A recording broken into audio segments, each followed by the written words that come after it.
जग में घोर अंधेरा छाया, तूने दीपक ज्ञान जलाया। जग में घोर अंधेरा छाया, तूने दीपक ज्ञान जलाया। नारायण सकलाय गीत हम तेरे गाते हैं। नारायण सकलाय गीत हम तेरे गाते हैं। तेरे चरण पर महावीर से सदिन रात जुगाते हैं। तेरी सुन कर अमृतवाणी, भोले वीर जगत के प्राणी। तेरी सुन कर अमृतवाणी, भोले वीर जगत के प्राणी।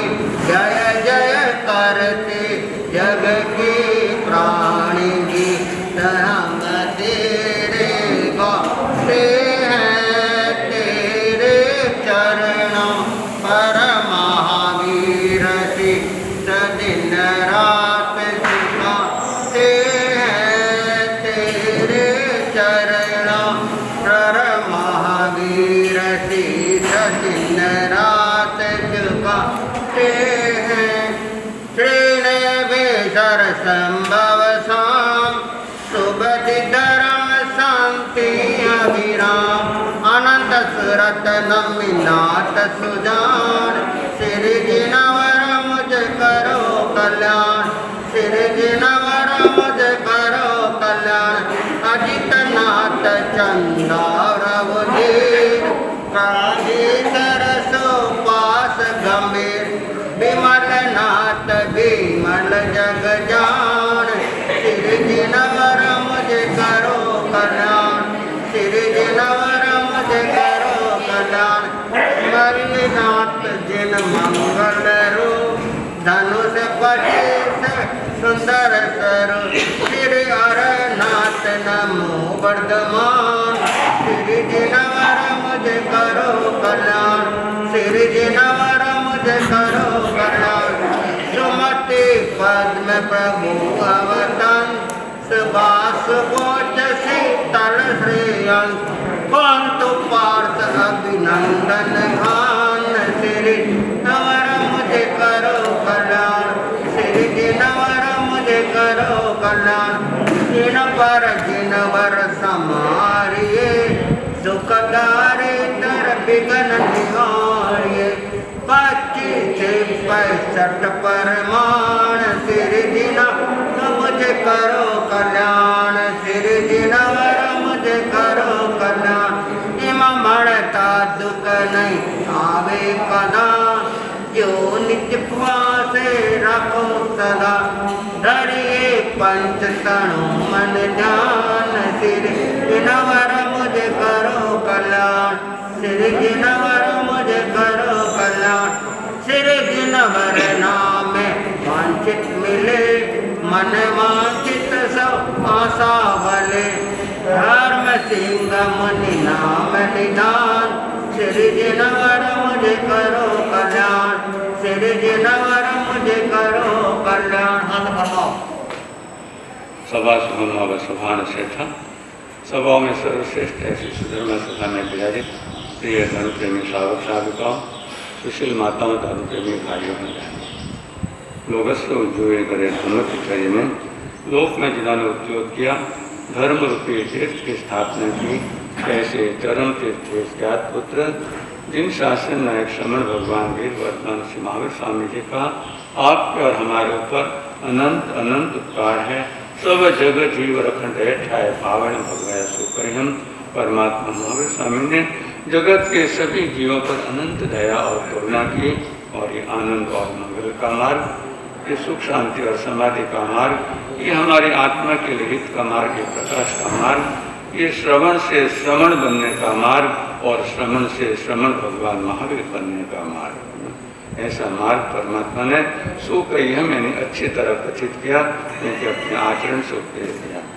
जो आचरण से उपदेश दिया जाता है वही दीर्घ प्रभावी और दीर्घकालिक होता है।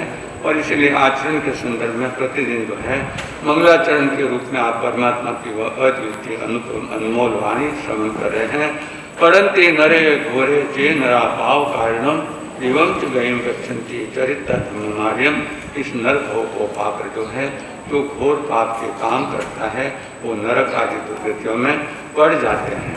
जबकि नर भव को पाकर जो धर्म के काम करते हैं, जो चारित्र की आराधना करते हैं, ऐसे जीव दिवम च गयम गच्छन्ति चरित्र धर्मार्यम यानी दिव्य गतियों में, प्रकाशित गतियों में सर्व कर्मों का क्षय करे तो क्या है मोक्ष में पहुंच जाते हैं। और अगर कुछ कर्म शेष हुए तो महर्तिक देव बनते हैं, वैमानिक देव बनते हैं। ये परमात्मा की अद्वितीय वाणी है, आचरण के महत्व को हमें समझाती है। लेकिन आचरण के साथ में ज्ञान का भी महत्व है। ज्ञानियों ने जो है दोनों बातों का क्या है संगम करने के लिए कहा है। ज्ञान क्रियाभ्याम मोक्ष परमम नाणम प्रोदया। केवल आचरण से नहीं और केवल ज्ञान से ही क्या मुक्ति नहीं होती है, लेकिन क्या है सम्यक दर्शन ज्ञान चारित्राणि मोक्ष मार्ग, ये तीनों का जब समन्वय होता है, ये तीनों जो है घटक हमारे जीवन में आते हैं, तब इस जीव की मुक्ति होती है।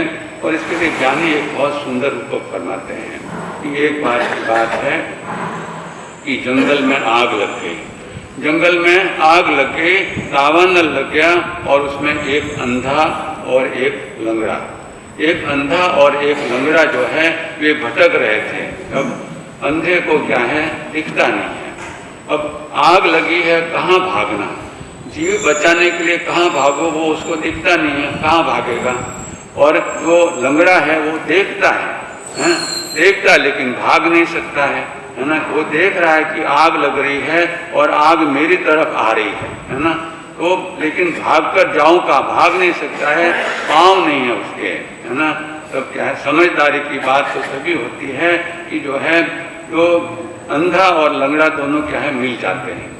अंधा और लंगड़ा दोनों मिल जाते हैं और जो है जो देखने वाला है, जो लंगड़ा है वो अंधे को कहता है कि भाई एक काम करो कि मैं तुम्हारे कंधे पर बैठ जाता हूँ। जो लंगड़ा है वो कहता है कि मैं तुम्हारे कंधे पर बैठ जाता हूँ, तुम चल सकते हो मैं देख सकता हूँ। क्या है तुम चल सकते हो मैं देख सकता हूँ, मैं तुम्हें गाइड करूँगा, मैं तुम्हें कहूँगा कि अभी सीधे चलो, अभी दाएं चलो, है ना। मैं तुम्हें गाइड करूँगा, उस अनुसार तुम चलना, तो हम दोनों क्या है इस दावानल से बच जाएंगे। और दोनों ने ये समझौता किया और जो है जो लंगड़ा था वो क्या अंधे के कंधों पर बैठ गया और दोनों क्या है जो है दावानल को पार करके उन्होंने अपने जीवन को बचा लिया। यानी फरमाते हैं ये जीवन भी एक वन है। जानमल जी साहब, जीवन क्या है, जीवन में एक वन है ना। तो इसीलिए जो है इस वन में भी क्या लगा है, दावानल लगा है ना। और कौन सा दावान लगा है, ये क्रोध मान माया और लोभ का क्या है दावानल लगा है। और इससे अपने जीवन को बचाना है, क्योंकि ये जीवन कैसा है, यह जीवन है अनमोल, इसे जो व्यर्थ गंवाया करते हैं, अपना कर्तव्य भुला करके पीछे पछताया करते हैं। जो धर्म निभाते हैं अपना सच्चा सुख पाया करते हैं। सच्चे अर्थों में जीवन को बेसफल बनाया करते हैं। सच्चे अर्थों में जीवन को बेसफल बनाया करते हैं। बंधो, जीवन सफल होता है धर्म की आराधना से। और धर्म की आराधना कब होती है? जब हमारे जीवन में परमम नानम तो दया यानी ज्ञान के साथ क्या है, चारित्र भी हो। पूरा ज्ञान हमको मुक्ति नहीं दे सकता है, पूरा चारित्र भी हमको मुक्ति नहीं देता है। इसीलिए परमात्मा ने भगवती सूत्र में आपको यहाँ बताया गया था कि परमात्मा जब गौतम स्वामी परमात्मा से पूछते हैं कि भगवान कोई छद्मस्त जीव जिसने संयम अंगीकार किया हुआ है और शुद्ध चारित्र का पालन कर रहा है, क्या कर रहा है? शुद्ध चारित्र का पालन करना है, ब्रह्मचर्य का पालन कर रहा है हर प्रकार से जो है। या ऐसा जीव यानी जिसके संयम में, जिसकी क्रिया में कोई भी दोष नहीं है, या ऐसा जीव जो है मुक्ति को प्राप्त हो सकता है?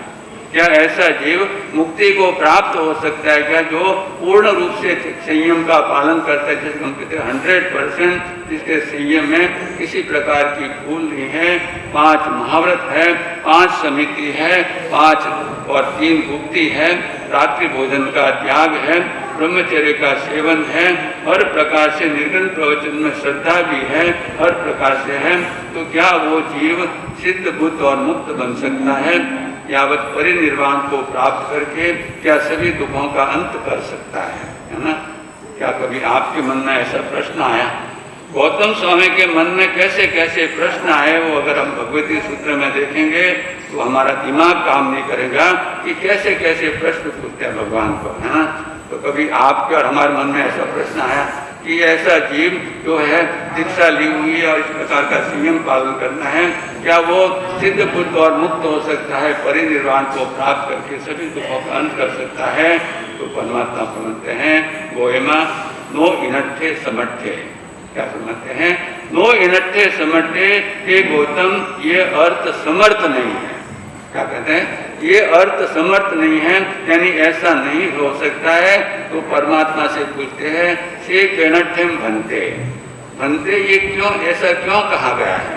तो परमात्मा फरमाते हैं कि केवल ज्ञान और केवल दर्शन हुए बिना, केवल ज्ञान और केवल दर्शन हुए बिना जीव जो है सिद्ध बुद्ध और मुक्त नहीं कर हो सकता है, परिनिर्वाण को प्राप्त नहीं कर सकता है, यावत सभी दुखों का अंत नहीं कर सकता है। तो बंधु जो है केवल चारित्र ही जो हमें मुक्ति को नहीं दे सकता है, और पूरा ज्ञान भी हमें मुक्ति को नहीं दे सकता है। पूरा ज्ञान वो तो क्या है? पोपटिया ज्ञान है। पोपट को सिखाया जाता है कि बिल्ली आए तो उड़ जाना। क्या है? बिल्ली आए तो उड़ जाना। वो दिन में जो है 1000 बार कहता है कि बिल्ली आए तो उड़ जाना, बिल्ली आए तो उड़ जाना। अब वो जानता नहीं कि बिल्ली कौन है और क्या है कि वो आएगी मुझे पकड़ेगी, कैसे उड़ो। वो तो केवल ये रटना है कि बिल्ली आए तो उड़ जाना, बिल्ली आए। अब बिल्ली आई और उसको क्या, उसकी गर्दन को दबोच गई, तभी वो क्या गा रहा है? बिल्ली आए तो उड़ जाना, बिल्ली आए तो उड़ जाना। तो बंधु जो है हमें जो है ज्ञान भी होना चाहिए, और उसके साथ में ज्ञान के साथ में उसका जब आचरण होता है तभी ये सम्यक बनता है, और तभी यह क्या है हमारी मोक्ष मार्ग की यात्रा शुरू होती है। तो हम भी आचरण के महत्व को समझे, और इस प्रकार के आचरण के महत्व को जो समझ जाता है वही आचरण, जैसे कि कल आपको बताया गया था कि ये चरण, ये हमारे चरण हैं, ये पांव इस शरीर को एक जगह से दूसरे जगह ले जा सकते हैं। हम भीम से कामरेज आए तो इन चरणों के भरोसे आए। तो जो आचरण यानी आत्मा के चरण है, जो आत्मा के चरण है, और वे अगर सम्यक हो तो वे भी हमें क्या है मोक्ष की मंजिल में पहुंचा देते हैं। और इसीलिए जो है हम जो छोटे साधु बनना भी हम चाहते हैं। ये चरण प्राणी साचारे पावे, पावे तुलील विलास रे प्राणी, जन्म जरा अन मरण मिटावे, नावे फरी गर्भवास रे प्राणी, साधु जी ने वंदना नित्य नित्य कीजे, साधु जी ने वंदना नित्य नित्य कीजे। ये चरण है प्राणी सातारे पावे। ये चरण यानी इनके आचरण में रहने से क्या है जीव को क्या है साता मिलती है, और अगर वो खुद इसका आचरण करे तो एक दिन वो क्या है जन्म जरा रोग और मरण के दुखों से मुक्त हो जाता है। और इसलिए जो है कबीरदास जी ने एक जगह बहुत अच्छी बात कही। कबीरदास जी फरमाते हैं कि तीर्थ गए थे एक फल, तीर्थ गए थे एक फल, संत मिले फल 4। इतना है ना, तीर्थ गए तो एक फल, संत मिले फल चार, सदगुरु मिले तो फल अनंत, कहे कबीर विचार। कबीर का है, हमें विचार करने के लिए गए हैं। कहते हैं कि तीर्थ गए तो एक फल। अब आप सोचिए कि तीर्थ जो है, हम तो कितने 68 और 4 धाम की तीर्थों की यात्रा करते हैं, लेकिन फल कितना मिलता है? एक फल। तीर्थ गए तो एक फल, और वो फल कौन सा मिलता है कि वहाँ जाने से हमारे भावों की शुद्धि होती है। द्रव्य क्षेत्र और काल और भाव ऐसे होते हैं कि हमारे भावों की शुद्धि होती है, वहाँ हमारे विकार कम आते हैं, तो ये एक ही फल मिलता है। और तीर्थ में जाने से आपको जो है, जो प्रतिमा आपको ये नहीं कहेंगे कि भाई साहब कहाँ से आए हो, सामायिक वगैरह करते हो कि नहीं, स्वाध्याय वगैरह करते हो कि नहीं, कुछ त्याग तपस्या करते हो, तो उपदेश देगी नहीं देगी, है ना। तो तीर्थ गए थे एक फल, संत मिले फल चार। अगर संत उपदेश भी नहीं देते हैं तो उनका जीवन बोलता है। क्या कहता है?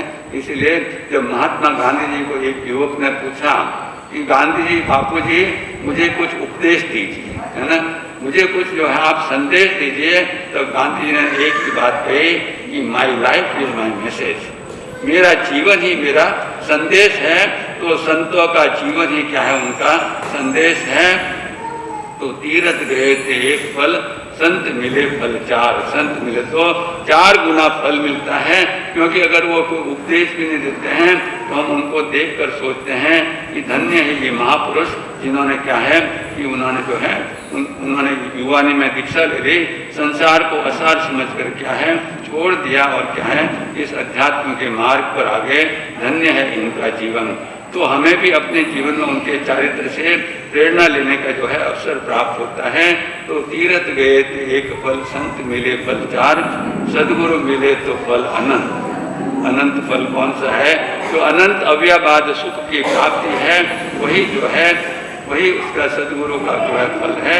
तो सदगुरु मिले तो अनंत फल, क्योंकि आगे कबीरदास जी कहते हैं कि सदगुरु सिर पर राखिए। सदगुरु का महत्व बताते हैं। आपने भी सुना कि सदगुरु मिले तो फल अनंत, तो वो फल अनंत कैसे मिलता है? उसके बारे में भी कबीरदास जी फरमाते हैं कि सदगुरु सिर पर राखिए, चलिए आज्ञा माही। क्या करना है? सदगुरु सिर पर राखिए, चलिए आज्ञा माही, कहे कबीरता जीव को 3 लोक भय नाही। आप देखिए कि सदगुरु को कहाँ रखना है? सिर पे। सिर यानी हमारा सर्वोच्च स्थान है, वहाँ रखना है। तो सिर को हम पवित्र बनाएं और सदगुरु का वहाँ क्या है प्रतिष्ठा करें। सदगुरु सिर पर रखिए, सिर पर रखिए, चलिए आज्ञा माही, उनकी जो आज्ञा में चलता है। इसलिए आप देखिए परमात्मा महावीर स्वामी ने जो हम अपनी अंतिम देशना दी उत्तराधीन सूत्र, और उसका प्रथम अध्ययन उन्होंने क्या फरमाया? विनय का। यानी विनय जो है, जो विनय पूर्वक जो है गुरु की आज्ञा में रहता है, वो एक दिन क्या है अवश्य क्या है आज्ञा के 2 अक्षर पूज्य गुरुदेव श्री कन्हैया मास्टर कमल जो एक एक शब्द की सुंदर व्याख्या फरमाते हैं। तो आज्ञा के 2 अक्षर कहते हैं कि वह आ यानी आत्मा, ज्ञा यानी ज्ञान, आत्मज्ञान को प्राप्त हो जाता है। और जो एक बार आत्मज्ञान को प्राप्त हो गया, इसको सम्यक्त की प्राप्ति हो गई, उसका क्या है उसका मोक्ष निश्चित हो जाता है। तो इसीलिए कबीरदास जी फरमाते हैं कि सदगुरु सिर पर राखिए, चलिए आज्ञा माही, कहे कबीरता जीव को 3 लोक भय नाही। 3 लोक में भय कब नहीं होता है? इनको नहीं होता है, अरिहंतों को नहीं होता है, सिद्ध परमात्माओं को नहीं होता है। आपके और हमारे तो कितने भय हैं? 7 भय लगे हुए हैं। ये 7 भय क्या हैं कि हम आपके साथ हैं। जब तक आप संसार में रहेंगे तब हम आपके साथ हैं। तो इन 7 भयों से सदा सदा के लिए मुक्ति को प्राप्त करना है, और ऐसे स्थान को प्राप्त करना है जहाँ क्या है किसी प्रकार का डर नहीं है, जिसके लिए हमारे मरुदुर के श्री परम पूज्य गुरुदेव श्री नृसिम्हा जी महाराज साहब फरमाते हैं, सबसे ऊंचा वो घर जग में, नहीं नीव नहीं छाया। सबसे ऊंचा वो घर जग में, नहीं नीव नहीं छाया। उनमें बसिया सब डर भागे, उनमें बसिया सब डर भागे। मिश्री मुनि मन भाया, इनरो अर्थ बताओ जी, इनरो अर्थ बताओ जी।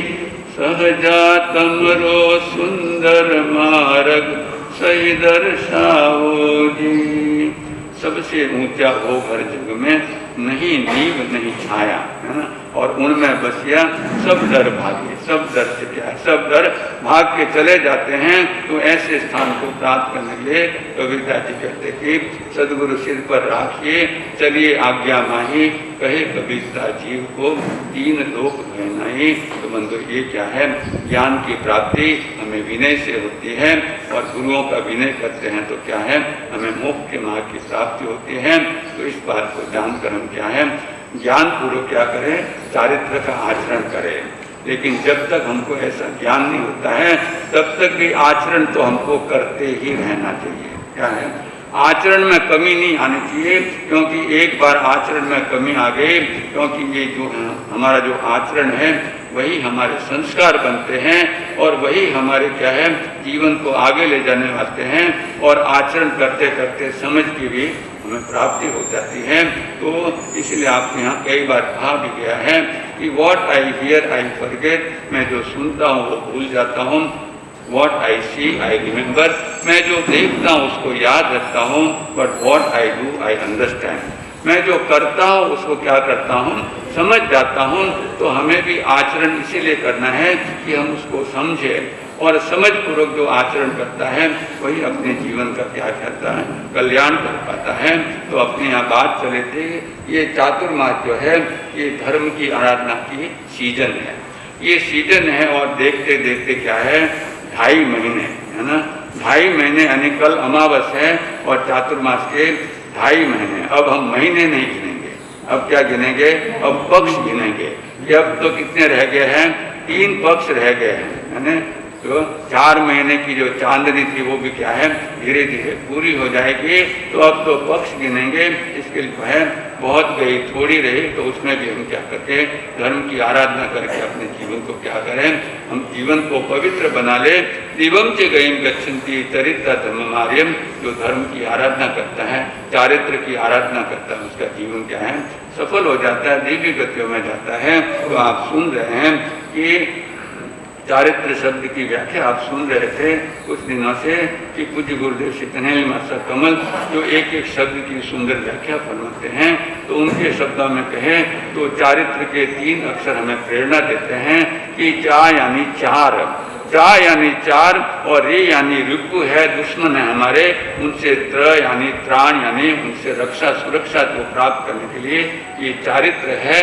और चारित्र यानी चयरित, हमारी आत्मा ने जिन कर्मों का संचय किया है उनको रिक्त करना, उनको खाली करना और अपने शुद्ध स्वरूप को प्राप्त होना, ये चारित्र का है, महत्व है।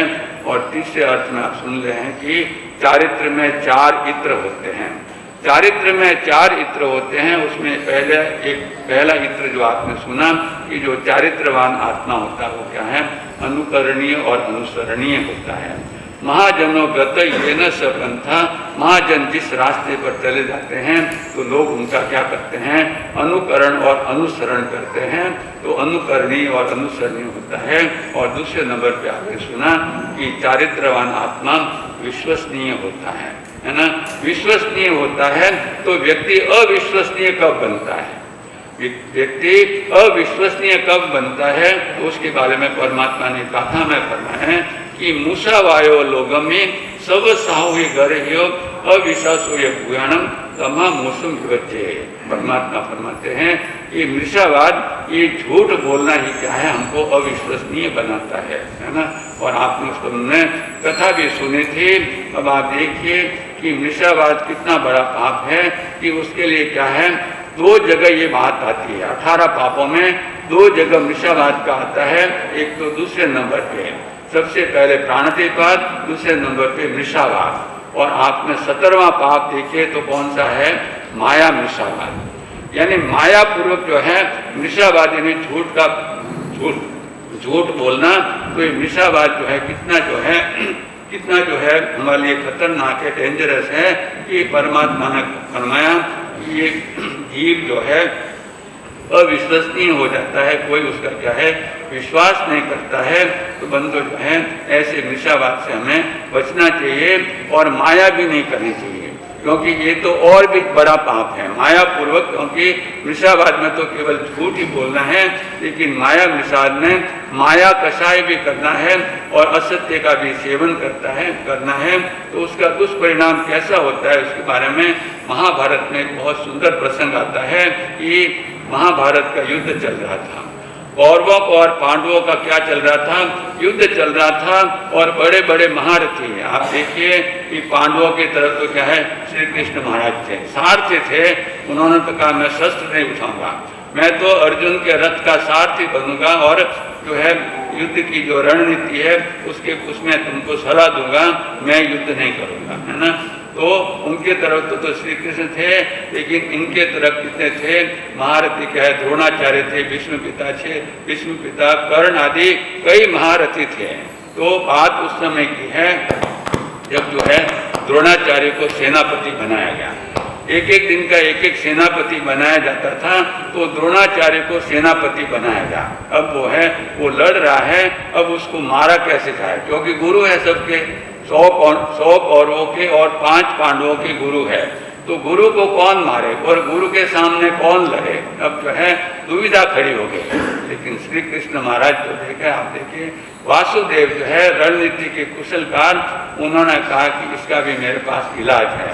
और उन्होंने वे जानते थे कि द्रोणाचार्य को अपने पुत्र अश्वत्थामा के प्रति अत्यंत ही मोह है और उसके कारण जो है अगर उनको ऐसा संदेश दिया जाता है कि अश्वत्थामा मारा गया, अश्वत्थामा युद्ध में मारा गया, तो वो अपने शस्त्र छोड़ देंगे और उस समय उनका क्या कर देंगे, वध कर देंगे। लेकिन अब ये संदेश देवे कौन, तो उसके लिए क्या है धर्मराज युधिष्ठिर को चुना गया कि भाई इनकी बात क्या है कि ये सत्यवादी है, ये कभी झूठ नहीं बोलते हैं और इसके लिए जो है और किसी की बात का द्रोणाचार्य विश्वास करे कि नहीं करे। लेकिन यदि धर्मराज युधिष्ठिर अगर कहेंगे, है ना, कि अश्वत्थामा मारा गया, तो वे तुरंत जो है अपने शस्त्र को छोड़ देंगे और उसी समय क्या है जो है द्रोणाचार्य को हम मौत की घाट में उतार देंगे। अब धर्मराज युधिष्ठिर को कौन समझाए, क्योंकि वे तो सत्यवादी थे। आपने सुना ही था कि जब जो है कौरव और पांडव जब पढ़ते थे गुरुकुल में, तो उनको खाली 2 वाक्य याद करने के लिए कहा, सत्यम वद क्रोधम महापुरो। और उसमें जो है उन्होंने किस तरह वो याद किया था, किस तरह गुरु की मार खाई थी, और फिर उन्होंने कहा कि मुझे याद हो गया। तो ऐसे सत्यवादी जीवन पर सत्य बोलने वाले धर्मराज युधिष्ठिर कहा जाता है कि उनका रथ जो है जमीन से क्या है 2-2.5 हाथ ऊपर चलता था, इतना उनका धर्म का और सत्य का प्रभाव था। आपने सुना दिवम से गयम गच्छन्ति चरित्रा धर्म मार्यम, जो है जो धर्म की आराधना करते हुए क्या है वे उच्च स्थान को प्राप्त करते हैं। तो उनका रथ भी जमीन से ऊपर चलता था, है ना, ऐसे उनकी धर्म की महिमा थी। अब जो है श्री कृष्ण महाराज ने धर्मराज युधिष्ठिर को बुलाया और कहा कि देखो ये युद्ध की रणनीति है, आपको झूठ नहीं बोलना है ना। हम क्या करेंगे कि एक अश्वत्थामा नाम के हाथी को मारेंगे, अश्वत्थामा नाम के हाथी को मारेंगे और आपको जो है ना केवल एक शब्द कहना है, अश्वत्थामा हत। अश्वत्थामा हत यानी जो है अश्वत्थामा मारा गया। और जैसे ही आप वाक्य बोलेंगे हम जोर से ढोल नगाड़े बजाएंगे और उसके बाद में वो आप कहना कि नरो वा गुंजरो वा, यानी अश्वत्थामा मारा गया, वो नर था यानी मनुष्य था या वो कुंजर यानी हाथी था, ये मुझे पता नहीं, लेकिन अश्वत्थामा मारा गया। अभी बड़ी मुश्किल से क्या है उनको तैयार किया गया और क्या है ऐसे ही हुआ। आप श्रवण कर रहे हैं चारित्र, इसके 4 इत्र तो अनंत हैं। जैसे पाप कितने हैं अनंत, क्योंकि जीव अनंत है, संसार में तो पाप भी अनंत हुए, लेकिन भगवान उनको 18 पापों में क्या है उनकी बाउंड्री करती है। पुण्य भी अनंत है लेकिन 9 में बना गया। तो चारित्र में भी अनंत गुण है, लेकिन हम क्या है 4 मुख्य गुणों की बात कर रहे हैं कि जो चारित्रवान आत्मा होता है वो अनुकरणीय और अनुसरणीय होता है। दूसरे नंबर पे चारित्रवान आत्मा विश्वसनीय होता है, तो जो अपने जीवन में झूठ बोलता है, माया कपट करता है, वो तो क्या हो जाता है, अविश्वसनीय और अप्रतिष्ठित हो जाता है। और उसके संबंध में आप सुन रहे हैं महाभारत का उस प्रसंग, जिसमें द्रोणाचार्य को मारने की रणनीति बनाई गई और बड़ी मुश्किल से युधिष्ठिर को समझाया गया कि आपको झूठ नहीं बोलना है, आपको तो क्या है ये जिसे हमारे भगवान के शब्दों में कहे तो 4 प्रकार की भाषा है। एक तो सत्य भाषा है, एक मिश्रा भाषा है, एक मिश्र भाषा है और एक व्यवहार भाषा है।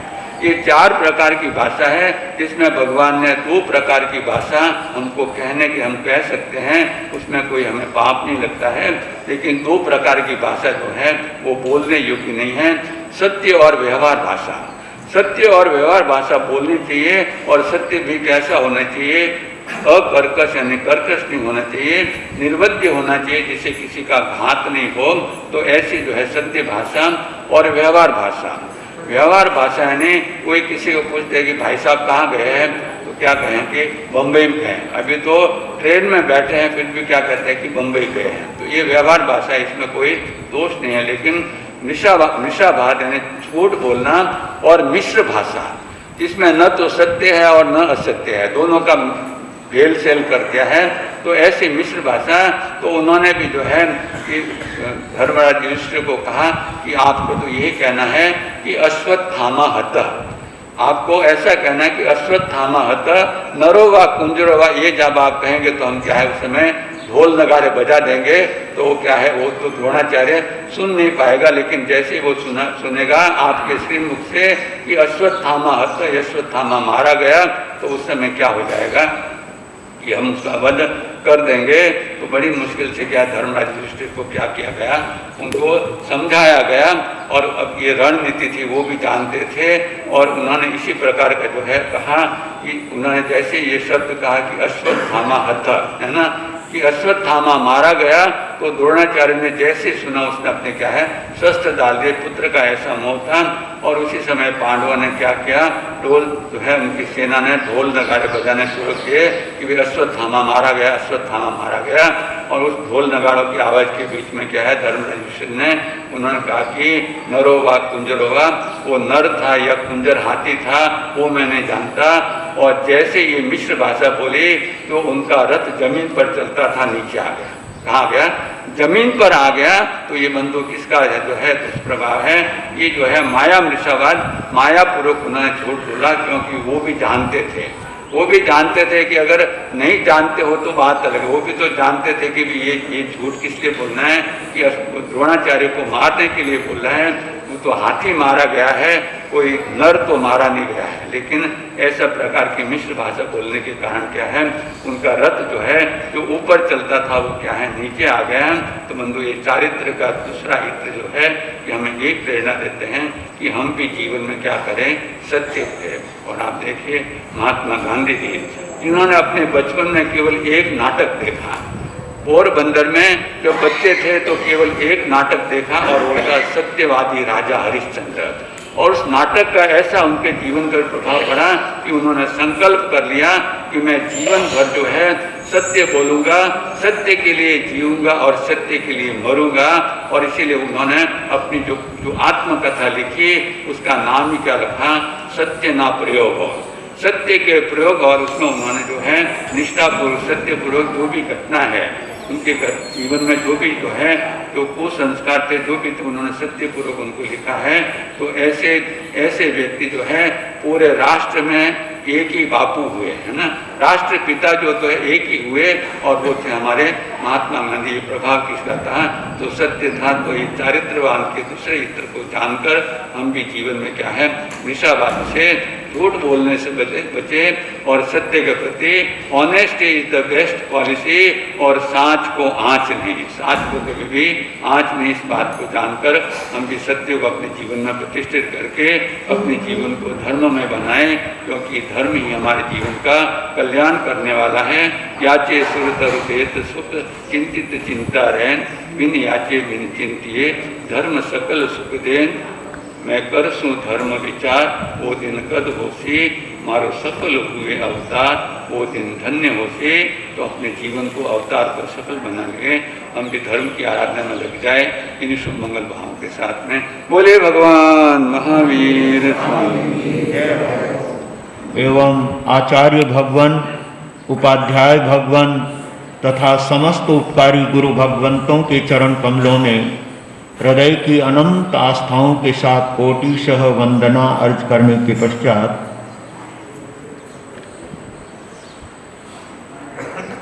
चेतन रे तू ध्यान आरत क्यों ध्यावे, चेतन रे तू ध्यान आरत क्यों ध्यावे। जो जो भगवंत भाव देखिया सो सो ही वर्तावे। जो जो भगवंत भाव देखिया सो सो ही वर्तावे। घट बढ़ रंच हुए नहीं ताने, घट बढ़ रंच हुए नहीं ताने। काहे को मन डुलावे, चेतन रे तू ध्यान आरत क्यों ध्यावे। चेतन रे तू ध्यान आरत क्यों ध्यावे। चिंता अग्नि जलत शरीरा, बुद्धि बलवीन सावे। शोकातुर बीते दिन रयणी, शोकातुर बीते दिन रयणी। धर्म ध्यान घट जावे, चेतन रे तू ध्यान आरत क्यों ध्यावे। चेतन रे तू ध्यान आरत क्यों ध्यावे। सुख से निद्रा रात न आवे, अन्न उदक नहीं भावे। ठहरन ओढ़न चित नहीं चावे, ठहरन ओढ़न चित नहीं चावे। तो राग रंग न सुहावे, चेतन रे तू ध्यान आरत क्यों ध्यावे। चेतन रे तू ध्यान आरत क्यों ध्यावे। सुख न रयो तो दुख की मरहसी, योगी तो वीण सावे। कर्म बांध्या सो तो भुगत्या है शरसी, कर्म बांध्या सो तो भुगत्या है सरसी।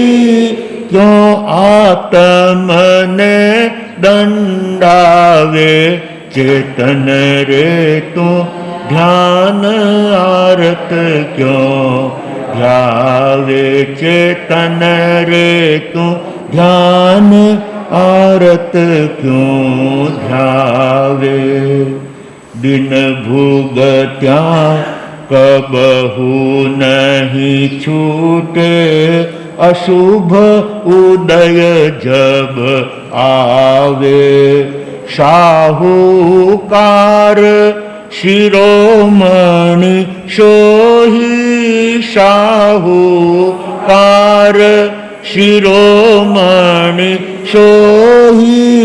हंस हंस कर्ज चुकावे।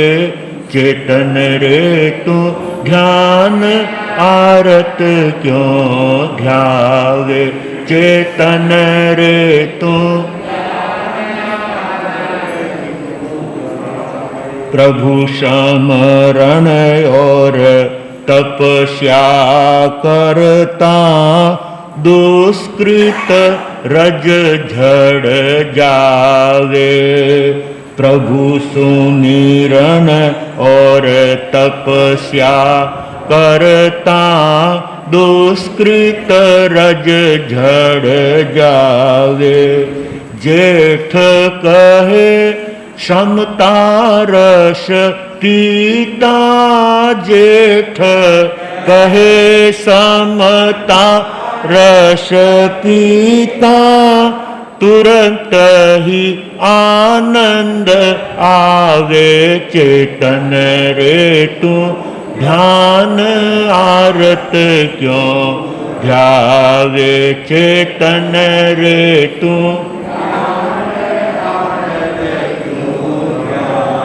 नाहक कर्म बंधावे। चेतन रे तू ध्यान आरत क्यों ध्यावे। चेतन रे तू ध्यान आरत क्यों ध्यावे।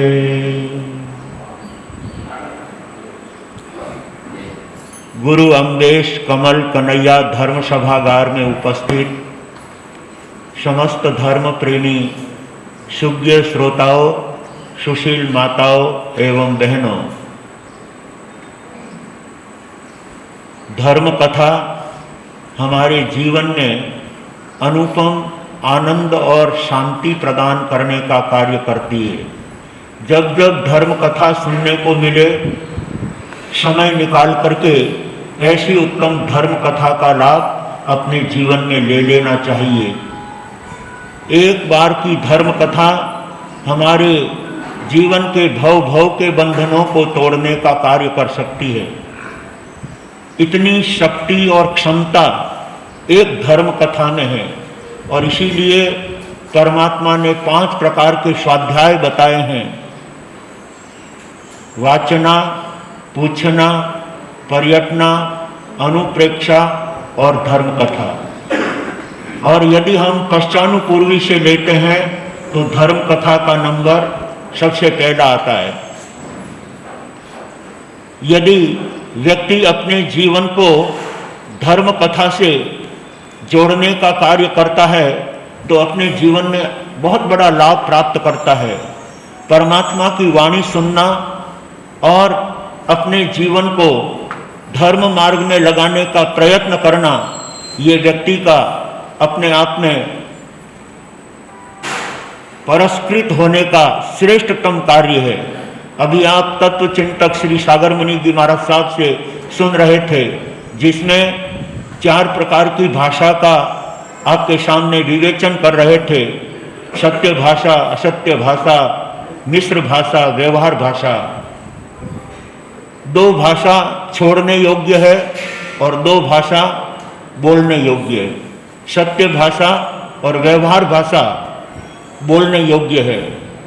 साधु भी व्यवहार भाषा बोल सकते हैं। व्यवहार भाषा क्या होती है?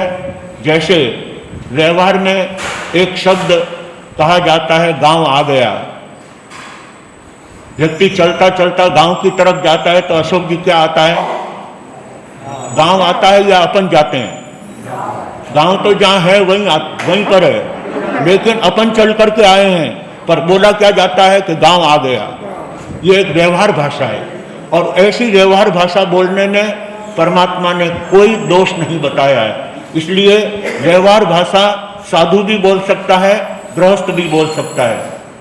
और अपन थोड़ी गहराई में जावें तो लोक व्यवहार के अंदर गाय या भैंस गाँव घर में रखी हुई हो और दूध दूहने का समय आया हो, उससे पहले ही अगर भैंस का बच्चा पाडिया या गाय का बच्चा बछड़ा वो छूट करके गाय को या भैंस को चूंगने के लिए चला गया हो तो लोग कहते हैं भैंस चूंग गई, गाय चूंग गई।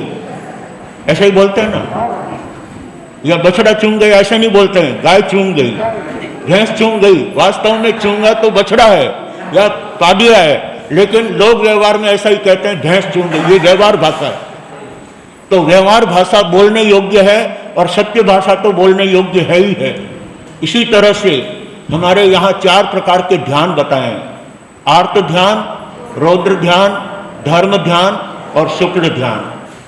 2 ध्यान छोड़ने योग्य है, आर्त ध्यान और रौद्र ध्यान, और 2 ध्यान करने योग्य है, अंगीकार करने योग्य है, समाचरण करने योग्य है, और वो है धर्म ध्यान और शुक्ल ध्यान। आप लोग सामायिक करके बैठे, ये कौन सा ध्यान है? धर्म ध्यान। जब सामायिक लेकर के बैठे हो तो उसमें आरत ध्यान की कोई बात नहीं करनी होती है, और मन में भी आरत ध्यान के विचार नहीं लाने होते हैं। परंतु घर से आते आते अचानक आप मनी बैग लेकर के आए थे और आपके बैग में से वो निकल गया हो, और सामायिक लेने के बाद आपको याद आया हो कि अरे मेरा मनी बैग तो दिखाई नहीं दे रहा है, तो फिर महावीर प्रसाद जी क्या होगा? सामायिक के अंदर उतार चढ़ाव आने लगेगा। शायद आपके तो नहीं आते होंगे। अशोक जी, अगर 5-10 हजार रुपए उस मनी बैग में रखे हों और वो बैग यदि खो गया हो, तो फिर व्यक्ति को सामायिक के अंदर भी उतार चढ़ाव होने लगते हैं। यानी कहते हैं संसार की बातों का सामायिक में चिंतन करना कौन सा ध्यान है? आर्त ध्यान। संसार की किसी वस्तु का चिंतन सामायिक के अंदर नहीं होता है। जब हम यहाँ सामायिक लेकर के बैठ गए तो हमारा एकमात्र लक्ष्य सामायिक में होना चाहिए।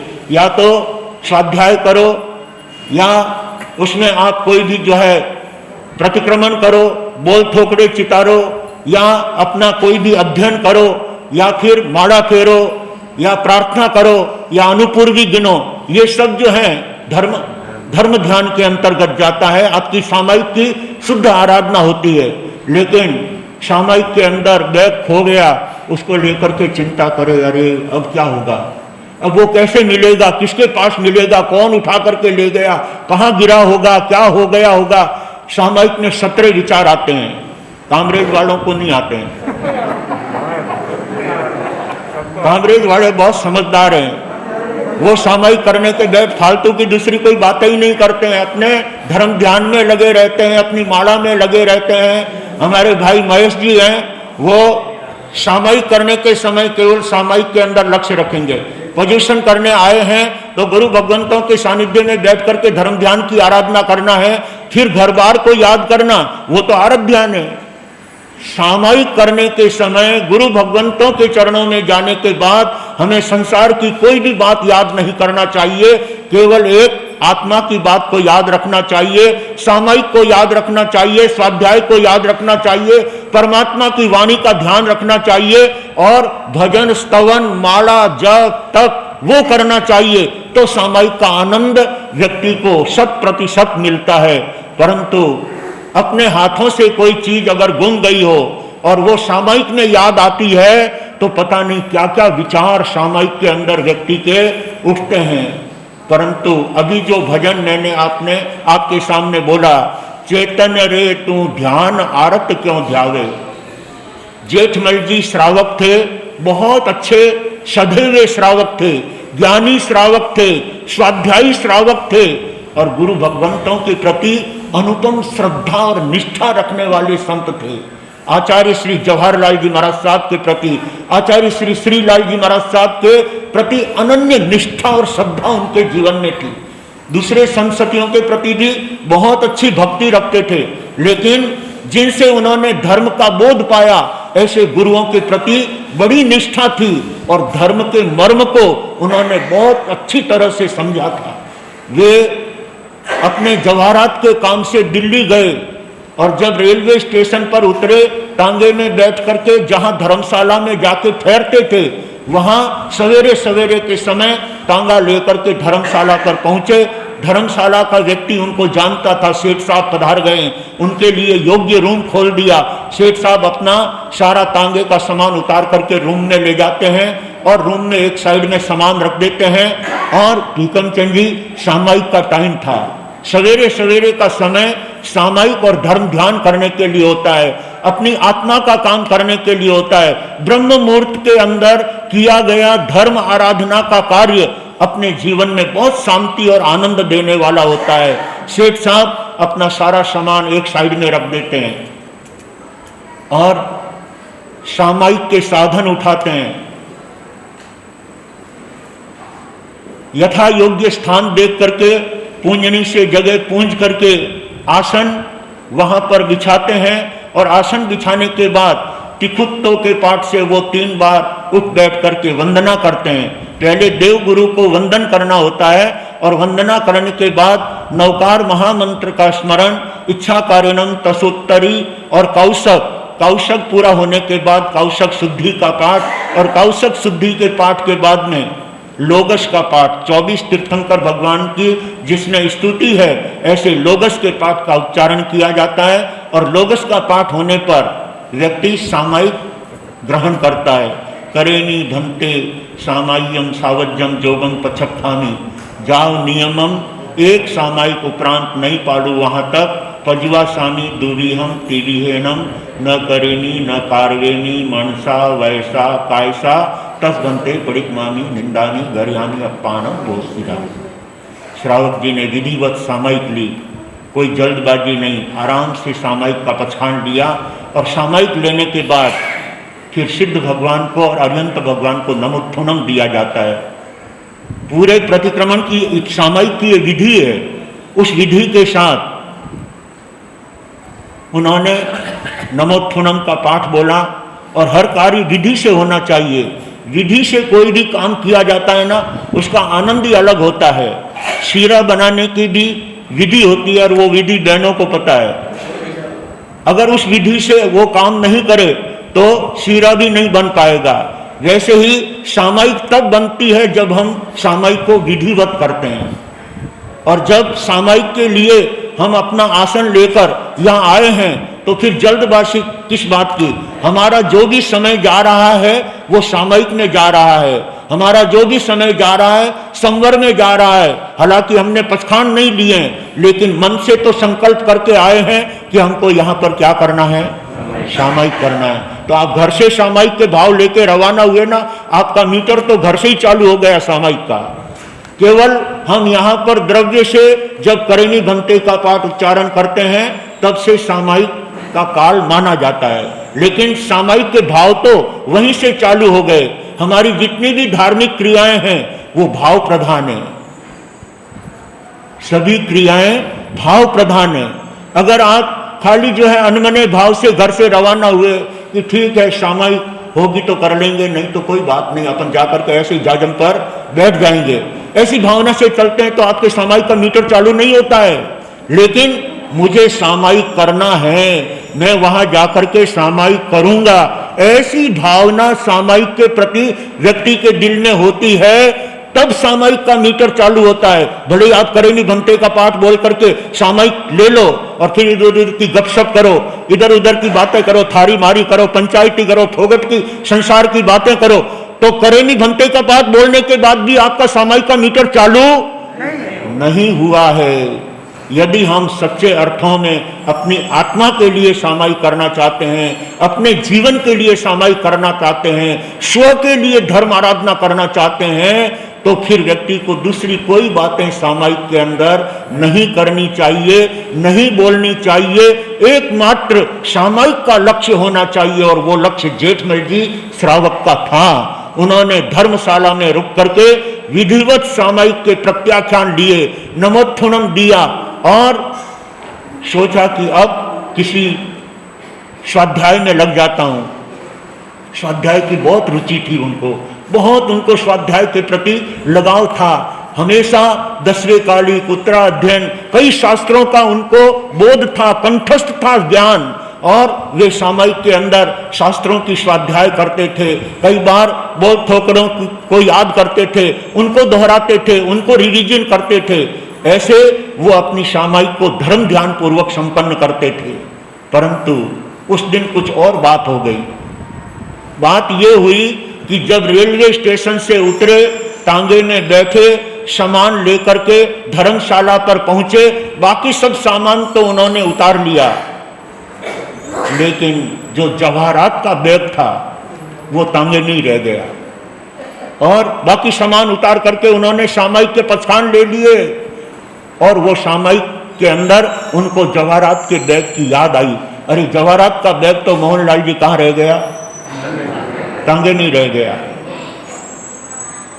अब मन में उतार चढ़ाव थोड़ी देर के लिए हुआ, क्या करूं, सामायिक छोड़ करके पहले तांगे वाले से मिलने के लिए जाऊं, या सामायिक करूं, तांगे वाले से बाद में मिलने के लिए जाऊंगा। 5 मिनट तक जो है खूब आत्मा के और मन के ऐसे विचार चलते रहे। आखिर आत्मा का बल श्रेष्ठ रहा, उन्होंने मन को समझा दिया, चेतन रे तू ध्यान आरत क्यों ध्यावे, चेतन रे तू आरत क्यों ध्यावे।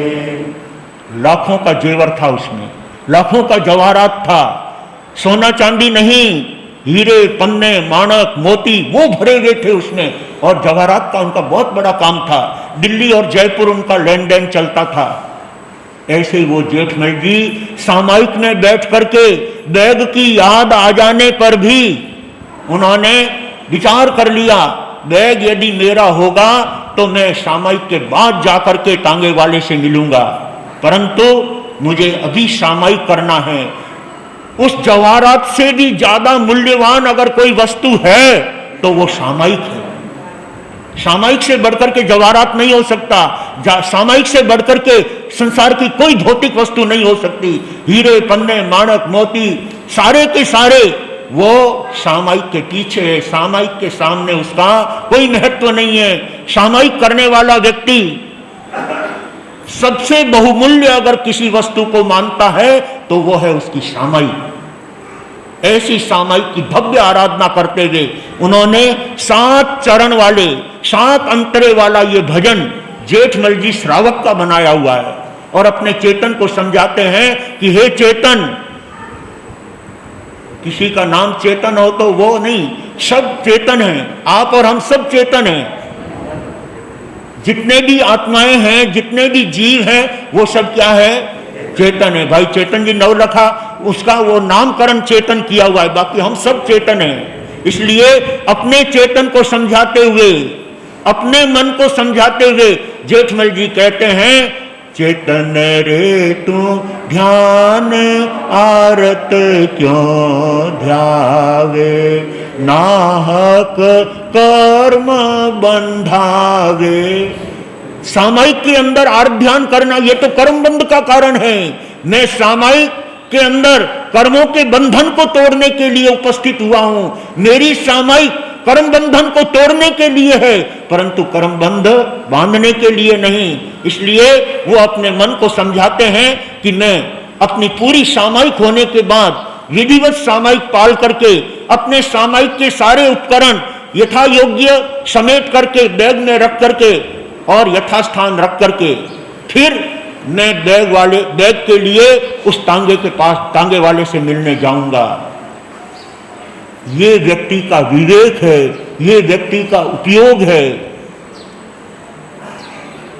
हमारे यहां पर 10 मिनट 15 मिनट 20 मिनट व्याख्यान में देरी हो जाती है तो लोग सामायिक पाड़ी नहीं पाड़ी, 3 नवकार मंत्र गिनिया नहीं गिनिया, और अपने उपकरण ऐसे जो है घोल मोल करके ऐसे ही डाल करके फेंक जाते हैं। कुर्सी की जगह पड़ी है, थाने पड़ा हुआ है, लेकिन विवेक नहीं। मुझे जल्दी जाना है, ग्राहक आ जाएगा, दुकान पर उसको टाइम दिया हुआ है। पता नहीं व्यक्ति के मन में क्या उछरंग आती है, क्या विचार आते हैं, लेकिन ज्ञानी कहते हैं वो सारे विचार हमारे सामायिक को अशुद्ध करने वाले हैं। हमारे सामायिक के उपकरणों के प्रति भी बहुमान होना चाहिए। मन के 10 दोष बताए ना, उसमें 10वां दोष है सामायिक के प्रति बहुमान रखना। ये सामायिक के प्रति सजगता है। लेकिन सामायिक के प्रति अनर्गल विचार, अनर्गल भाव यदि हमारे दिल में आते हैं तो व्यक्ति, ज्ञानी कहते हैं, वो सामायिक, शुद्ध सामायिक नहीं मानी जाती है। इसलिए जेठमल जी अपने आप में 7 अंतरे भावपूर्वक अपने मन को समझाते हुए, अपने चेतन को समझाते हुए वो कहते हैं कि मुझे इस समय केवल सामायिक की आराधना में लगे रहना है। और 7 ही अंतरों के अंदर उन्होंने अपनी आत्मा को बार बार ये बोध देते हुए 48 मिनट ऐसे शांति के साथ निकल गए और समता पूर्वक निकल गए। और सामायिक में समता भाव, सामायिक के अंदर समता भाव होना चाहिए। लेकिन सासू जी सामायिक लेकर के बैठे थे और अचानक कुत्ता आ गया, बहू रानी कोई दूसरे काम में लगी हुई थी। सासू जी अपने सामायिक में बहू रानी को इशारा करते हुए कहने लगे, मारे शांतिनाथ जीरो शरणो शीरा पूरी करनो। मेहमान आए हैं घर में, तुमको पता ही नहीं है, अभी तक इधर उधर फिर रही हो। मेहमानों को जो है नाश्ता करवाना है, भोजन करवाना है। शांतिनाथ को भी याद कर लिया और घर की बात को भी बता दिया। मारे शांतिनाथ जीरो शरणो और खूंटी पड़ियो गरनो। पानी छानने के लिए बहू देख रही है कि गरना कहां पर रख दिया है, छानने का साधन कहां पर रख दिया है। वो इधर उधर देख रही है तो सासू जी ने याद दिलाते हुए कहा, वो खूंटी पे पड़ा है, वहां टंगा हुआ है, जल्दी से पानी वानी छान करके तैयार करो, और दूसरे कई काम बाकी हैं। अपने धर्म के कार्य करते हुए, परमात्मा की भक्ति करते हुए, सामायिक की आराधना करते हुए और शांतिनाथ का सामायिक का शरण लेते हुए पता नहीं संसार की कितनी बातें बहू को बता देती है। परंतु ज्ञानी कहते हैं वो सामायिक नहीं होती, वो धर्म ध्यान नहीं, वो आरत ध्यान है। उस समय में संसार का कोई भी इशारा करना उचित नहीं है। जेठमल जी ने एक सामायिक का काल शांति के साथ संपन्न किया और अपनी सामायिक पाल करके विधिवत सारे उपकरण बैग में रख करके यथास्थान रखा और उसके बाद विचार किया कि चलो अब मैं टांगे वाले से मिलने के लिए जाता हूँ। टांगे वाला भी उनके परिचित था, जब जब भी वो दिल्ली आते थे तब उसी टांगे से वो हमेशा धर्मशाला में आते थे।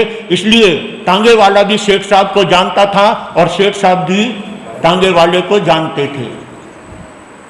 सेठ साहब अपनी सामायिक पाल करके धर्मशाला से निकल करके किससे मिलने जा रहे हैं? टांगे वाले से। और इधर टांगे वाला जिसकी नाइट ड्यूटी थी, उसकी नाइट ड्यूटी पूरी हो गई थी। सेठ साहब को धर्मशाला में छोड़ करके सीधा अपने टांगे को लेकर घर गया और घर जा करके टांगे को खोला, घोड़े को छोड़ा, उसको घास वास दिया और टांगे की पलेवना की।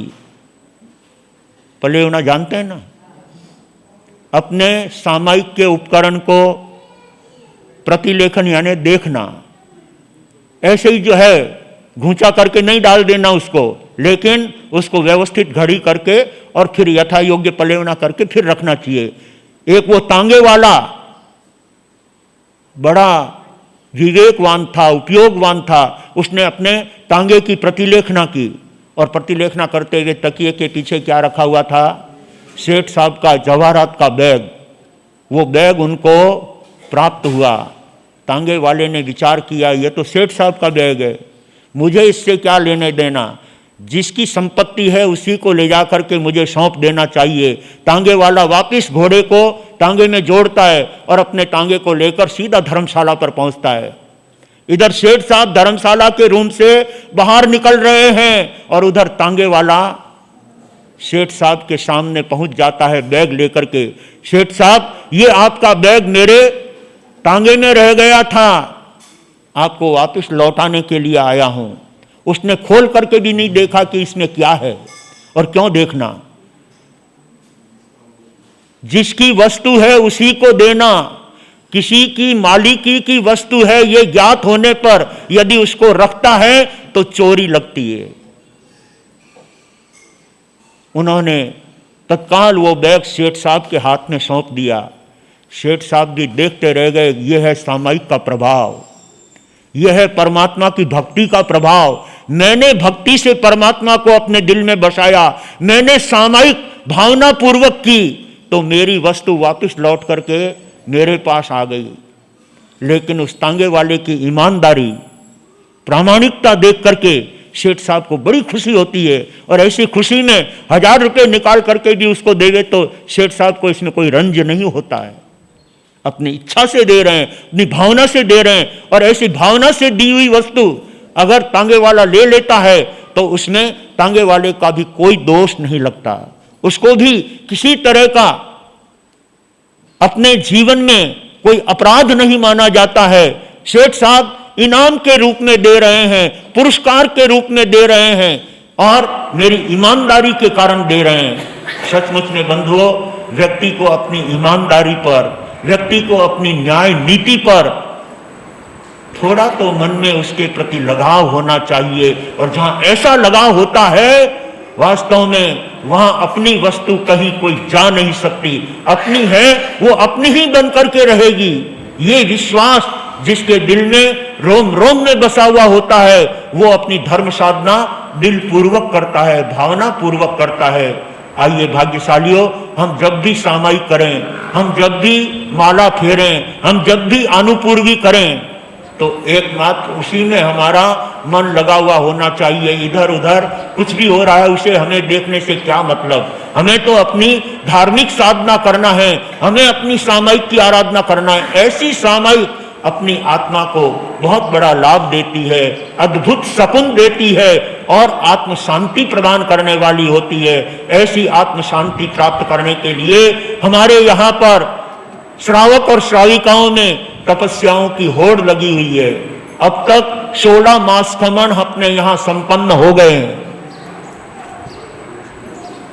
और एक बहन जिनके आज 31वां उपवास है और आगे बढ़ने के भाव हैं, और कई बहनों के छोटी मोटी तपस्याएं चल रही है। हमारे बीच में अमोलक चंद जी साहब गन्ना, जिनके आज 10वां उपवास है। 9वें उपवास के प्रत्याख्यान आचार्य सम्राट श्रद्धेय शिव मुनि जी महाराज साहब से आपने कल वहां जाकर के स्वीकार किए थे, और आज आपके 10वां उपवास है। धन्यवाद है, 75 वर्ष की उम्र में 10 उपवास की तपस्या करना अपने आप में बहुत बड़ी बात है। धन्यवाद है ऐसे तपस्वी रत्न श्रावक को, जो 10-10 दिन की तपश्चर्या करते हुए और प्रार्थना में, प्रवचन में, बराबर दोपहर में जाप के टाइम बराबर उपस्थिति देते हैं और चल करके आते हैं। बहुत बड़ी बात है बंधुओं।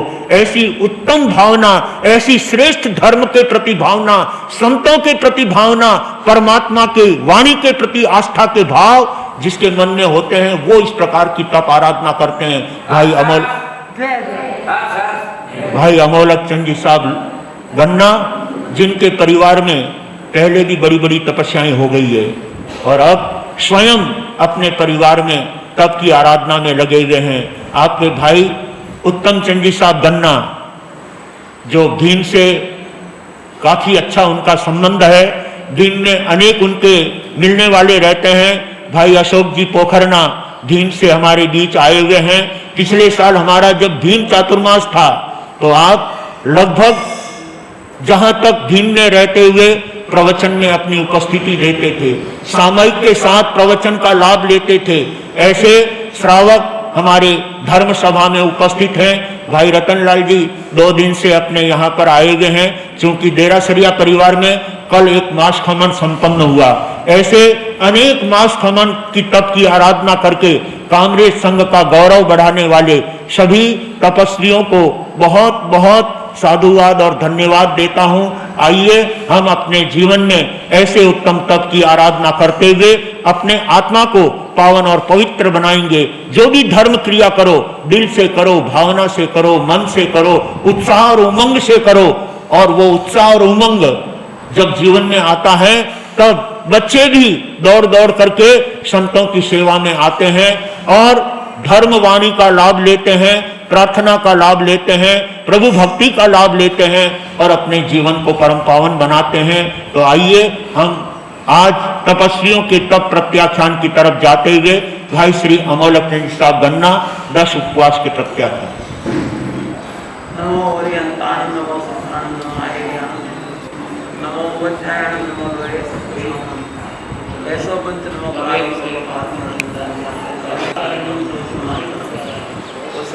तपस्या की शान बढ़ाने वाला विसार पुलिंगवंतम कंठेधारी दोषे चिट्ठो दुगे मंतो प्रणामो तो समते नके चिंतामणि कंपाय ये संतो माय से भक्ति पर निपरेणी वेलता देव भवे भवे पास्तिन चंद भवे भवे पास्तिन चंद अब गाविस उत्तम बचकैतिवियम प्यारशनं कामं सायुनत्था भोगेनम सहस्रागारेणम सब समाहि विद्यागारेणम ओ श्री तपस्या करने वालों को, जिन शासन की शान बढ़ाने वालों को, बड़ी उम्र में बड़ी तपस्या करने वालों को बहुत बहुत धन्यवाद। और इसी पचखान की कड़ी में आज का उपवास हाँ उपवास इधर कपलों साहब को भी उपवास 24 उपवास। अच्छा आपका 24 उपवास आने वाला नहीं देते ना ओके हाँ हाँ उपवास आपका पहले 24 उपवास 24 पे अष्टम पालन खान समय था भोजन बहुत से हाँ उपवास उगेसले बत्तम प्रतिवेम पे अष्टम खान समय था भोजनम सहस्रागारेणम सब समाहि विद्यागारेणम बहुत से तपस्या करने वालों को आज का आइंबिल का पचकान आइंबिल का पथामिल तब ज्ञानम सहस्रागारेणम गेत संस्कृतेन उचित विज्ञानम पुरुष मुखेनम सब समाहि विद्यागारेणम बहुत से तपस्या करने वालों को आज का एकाशना का पचकान आज 14 है एकाशना का पचकान एकाशनम थब ज्ञानम सहस्रागारेणम गुरु उठाने मैत्रागारेणम सब समाहि विद्यागारेणम बहुत श्री तपस्या करने वालों को आज 14 है। 14 बड़ी 14 कहलाती है और पक्षी का दिन कल है। पक्षी प्रतिक्रमण कल होगा। सभी भाग्यशाली आज और कल 2 दिन एक साथ धर्म ध्यान और तप त्याग की आराधना करने का भाव रखेंगे। और कोई तपस्या किसी भाग्यशाली के हो तो खड़े होकर के तपस्या के प्रत्याख्यान कर सकते हैं। आइंबिल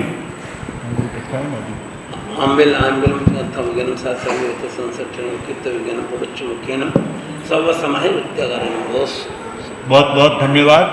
चलो आगे के कार्यक्रम की सूचना। श्रमण भगवान महावीर स्वामी के चरणों में सत सत नमन। अत्र विराजित गुरु भगवंतों के इसी चरणों में कोटि कोटि नमन।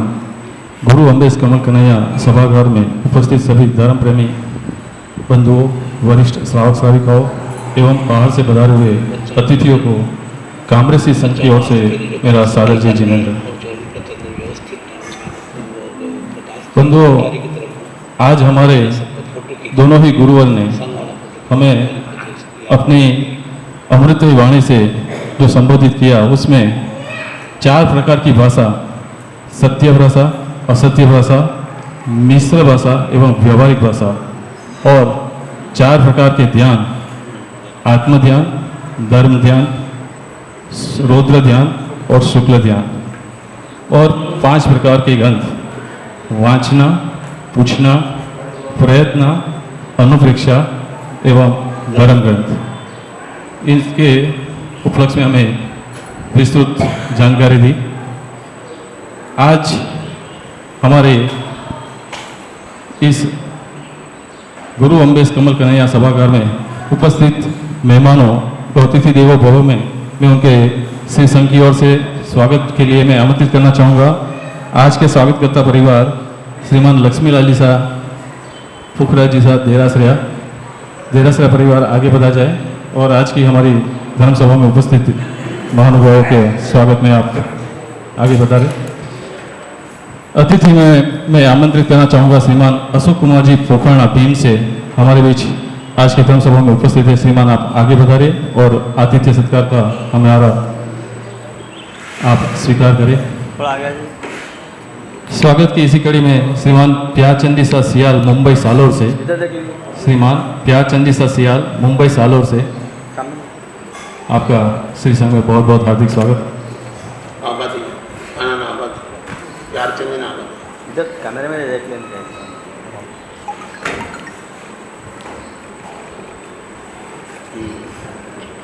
प्रकाश भाई, वो प्रकाश भाई थोड़ा सा साइड में, वो रास्ता रहा आने के लिए रास्ता रहा। भाई प्यारचंद जी साहब सियाल के संतों के समक्ष सम्मान ग्रहण करने के त्याग है। बहुत बहुत धन्यवाद। आपका शब्दों से संघ सम्मान करता है।